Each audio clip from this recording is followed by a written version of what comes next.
Éric Schulz, bonjour. Bonjour. Alors vous êtes co-signataire avec 52 autres élus et acteurs culturels alsaciens d'une tribune défendant les intermittents du spectacle, tribune adressée notamment au président de la République. La surprise est que de Pascal Mangin à Catherine Trottmann, cette tribune dépasse les clivages politiques. Pourquoi selon vous ? C'est pas vraiment une surprise, hein. Je pense que la culture, au sens noble, la culture dépasse les clivages politiques. C'est pas très étonnant de retrouver des gens qui sont investis dans les politiques locales au niveau culturel, dans l'ensemble du champ politique. Qu'on retrouve Catherine Trottmann, ancienne ministre, c'est tout à fait légitime. Qu'on retrouve Pascal Mangin, président de la commission culture, c'est légitime. Après, il est une chose qui est de signer une tribune de soutien aux intermittents.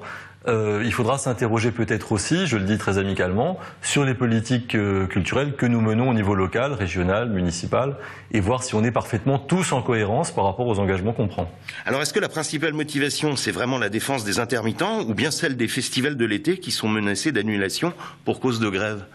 Je crois que le sujet de fond, c'est le statut des intermittents et ce qui permet de faire émerger comme dynamique culturelle, comme vivre ensemble, parce que la culture, c'est pas simplement des festivals, c'est aussi, en tout cas du point de vue des écologistes et du mien donc, c'est aussi une manière de voir la société dans laquelle on est, de la construire et de la défendre. La culture est publique, l'art est public, et c'est bien à ce titre-là qu'on soutient la création et qu'on soutient toute forme d'expression culturelle. La question des festivals, c'est un révélateur, c'est une émanation, c'est un enjeu qui dépasse peut-être la création, peut-être le projet de société, mais c'est un révélateur de quelque chose de plus profond. Alors politiquement, on a quand même dû vous expliquer que ce soutien n'est pas forcément payant pour vous, cette grève étant perçue par le grand public comme une grève de nantis qui défendent des acquis. Mais je crois que la question d'abord sur les nantis qui défendent des acquis, je crois que c'est un discours très orienté, qui est un peu à côté de la plaque. J'ai quand même regardé un peu avant de m'engager de quoi il retournait.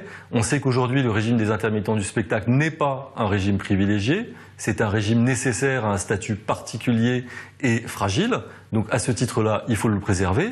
Et après la question du retour, on considère pas les intermittents ou la culture comme une marchandise à vocation électorale qu'on va défendre au gré du vent en fonction des intérêts. On considère la culture, encore une fois, par rapport au projet de société qu'on a envie de construire. En tout cas, c'est le point de vue de ceux qui font de la politique au niveau local ou national. On défend une vision du vivre ensemble, et la culture est essentielle à ce vivre ensemble. Alors tout le monde semble d'accord quand même pour dire qu'il faut réformer ce statut, qui serait d'ailleurs plus une forme d'aide indirecte à la culture en général.